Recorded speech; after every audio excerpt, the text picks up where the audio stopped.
இயேசுவின் நாமத்தினாலே இந்த தியானத்திற்கு வரவேற்கிறேன். தியான பகுதி யோவான் 20வது அதிகாரம் 1வது வசனம். வாரத்தின் முதல் நாள் காலையில் அதிக இருட்டோடே மகதலேனா மரியாள் கல்லறையின் இடத்திற்கு வந்து கல்லறையை அடைத்திருந்த கல் எடுத்து போட்டிருக்க கண்டாள்.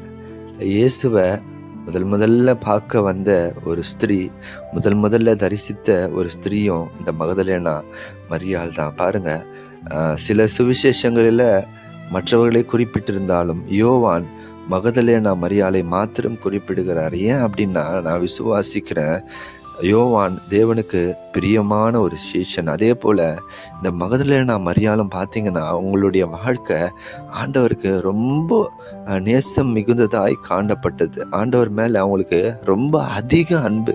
அந்த அதிக அன்புனால தான் பாருங்களேன், அதிக இருட்டோடே எழுந்து கல்லறையிடத்தில் வந்து பார்க்குறாங்க, அந்த கல் புரட்டி போட்டு கண்டாங்க.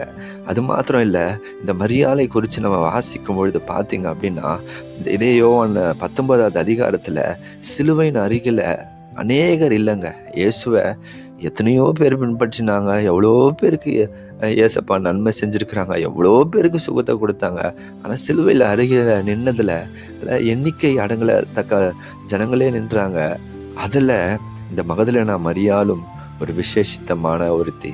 அது மாத்திரம் இல்லை, ஆண்டவர் மரித்த பிறகு அவரை அடக்கம் பண்ணுறாங்க.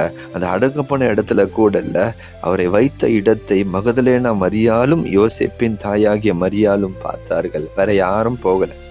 இல்லை, அந்த ஐஸ்வர்யவானுடைய கல்லறையில் ஆண்டவருடைய அந்த சரீரத்தை கொண்டு போய் அவன் வைக்கும் பொழுது அந்த கல்லறைக்கு யார் போகிறான்னா, இவங்க 2 பேர் மாத்திரம்தான் அங்கே இருக்கிறதா வேதம் பதிவு செய்திருக்கிறது. அது மாத்திரம் இல்லை, அவர் உயிரோடு எழுந்த பிறகும் அவரை தரிசித்த முதல் பெண்மணி. ஏங்க இந்த பெண்மணி இவ்வளவு ஆண்டவரை நேசிச்சா அப்படின்னு பார்த்தீங்கன்னா, மார்க்கு 16வது அதிகாரத்தில் 10வது வசனம், அவளிடத்திலிருந்து அவர் 7 பிசாசுகளை துரத்தி இருந்தார். அவளுடைய வாழ்க்கை கட்டப்பட்டிருந்தது, பிசாசினால கட்டப்பட்ட ஒரு வாழ்க்கை. அப்படியே ஒரு வேளை முடிஞ்சு போயிருக்கலாம், அவள் அப்படியே மரித்து போயிருக்கலாம். ஆண்டவர் அவளுடைய வாழ்க்கையில செஞ்ச அந்த ஒரே நன்மைக்காக அவள் உயிர் இருக்கிற வரைக்கும் அவள் அவரை அதிகமாய் நேசித்தாள். இன்னைக்கு நம்ம வாழ்க்கையில யோசிச்சு பாருங்களேன், நமக்கு ஆண்டவர் நன்மை செய்கிறார், பெரிய நன்மையை செய்கிறார். அந்த நன்மையிலேயே பெரிய நன்மை என்னன்னா, நம்மை ரட்சித்த நன்மை. பிசாசு கரத்திலிருந்து நம்மளை விடுவித்திருக்கிறார். ஆனால் இன்னைக்கு அதை பெற்றுக்கொண்ட நாம இன்னுமே ஆண்டவர்கிட்ட நன்மையை தான் எதிர்பார்த்துட்டு இருக்கிறோம். அது தவறுன்னு நான் சொல்லலை, அவர் தான் நன்மை செய்கிறவர், அவர்கிட்ட தான் நம்ம போகணும், அவர் தான் செய்வார்.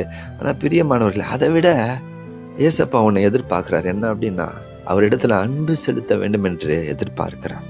இந்த ஸ்திரீனுடைய அன்பு எப்படிப்பட்ட அன்பு அப்படின்னா, கல்லறையில் ஏசப்பா இல்லைன்னுட்டு காணோன்னு போய் சொன்னவ அதை அப்படியே விட்டுருல. அதே யோவான் 20:15 வாசிக்கிறேன், அங்கேயே நின்று அழுது கொண்டிருக்கிறார். இயேசு கண்ணுக்கு முன்னாடி வந்துட்டாரு. அவருடைய கண்கள் கலங்கி, அந்த கண்களுடைய கண்ணீரினால இயேசு நிற்கிறது கூட தெரியாம அவ்வளவு துக்கம் அவருக்கு.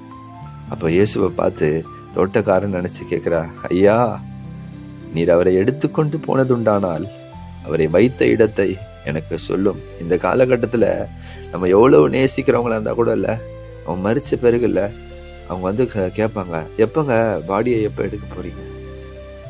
ஆனால் இங்கே பாருங்க, மரித்து போய் 3 நாள் ஆன ஒரு சரீரத்தை பார்த்து சொல்றாரு, ஐயா, நீர் அவரை எடுத்து கொண்டு போனதுண்டானால் அவர் வைத்த இடத்தை எனக்கு சொல்லுங்க, நான் போய் எடுத்துக்கொள்கிறேன். ஒரு மரித்த சரீரத்து மேலே அவளுக்கு எவ்வளவு அன்புன்னா, ஏன் தெரியுமா? அவள் வாழ்க்கையில் கர்த்தர் செஞ்ச அந்த ஒரு நன்மைக்கு அவள் உயிர், அவளுடைய இருதயம் அந்த நன்மையே நினைத்து துடித்து கொண்டிருக்கிறது. அந்த மிகுதினால அதுக்கப்புறம் அவன் வாழ்க்கையில் என்ன நடந்தது, என்ன நடக்கலை, என்ன எதிர்காலம், அதை பற்றிலாம் அவள் கவலைப்படலை. செஞ்சதுக்காக ஆண்டவரை அவ்வளவு அதிகமாய் நேசித்த ஒரு மகள், ஆண்டவருடைய இருதயத்தில் இடம் பிடித்த மகதலேனா மரியாள். அவளுக்கு தான் ஆண்டவர் முதல்ல தன்னை விட்னஸ் பண்ணுறாரு. முதல் இயேசு உயிர் தெழுந்து முதல்ல யார்கிட்ட பேசுறாரு? மகதலேனா மரியாள் கிட்ட. முதல் தன்னை அவளுக்கு காண்பித்தார், தன்னை அவளுக்கு வெளிப்படுத்தினார். இந்த காலை வேளையில பிரியமானவர்களே, ஆண்டவர் நமக்கு எவ்வளவோ நன்மைகளை, ரட்சிப்பு மாத்திரம் இல்லை, நம்முடைய நமக்கு எவ்வளவோ நன்மைகளை செய்திருக்க. ஏன் நாம் இந்த இயேசுவை இந்த மகதலேனா மரியாளை போல அன்பு செலுத்தக்கூடாது? ஏன் நாமளும் ஏசப்பாவுடைய இருதயத்தில் அந்த ஸ்பெஷல் போர்ஷன், ஒரு விசேஷித்த பங்கை ஏன் நாமளும் பெற்றுக்கொள்ளக்கூடாது? சிந்திங்க. இந்த நாள் இனிய நாளாய் அமையட்டும். God bless you. Amen. Amen.